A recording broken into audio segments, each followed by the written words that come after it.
Beberapa ayat tentang kisah diam ini dalam Al-Quran ternyata sama, poinnya tuh sama di antara semua kisah, bahwa diam kalau kita lakukan itu tepat dan kita punya alasan yang jelas, maka diam itu akan menjadi jalan lahirnya keajaiban dalam hidup kita. Jadi jalan munculnya keajaiban dalam hidup kita.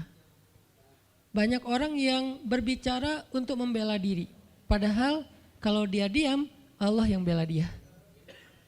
Kita ngebela diri kadang-kadang gak ngaruh, karena pembelaan diri kita tuh dianggap subjektif.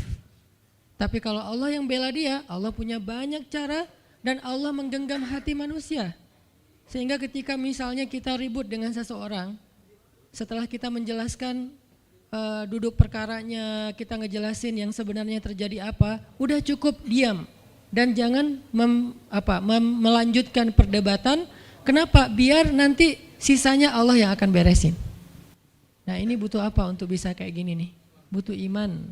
Karena kalau kita imannya lemah, kita kayak agak meragukan Allah bakal ngebelain kita, padahal kita dalam posisi yang benar, mungkin kita akan terus-terusan bela diri. Kita akan tulis panjang sampai di scroll, kita akan narasi dengan kata-kata, kita akan berdebat, kita akan kerahkan semua teman-teman yang bisa ngebelain kita akan cari semua argumen, kita akan cari semua kesalahan dia dibalikin. Semua cara ini adalah cara orang untuk membela diri dengan cara berucap. Ternyata di Al-Quran Allah pernah menceritakan kepada kita cara membela diri dengan diam.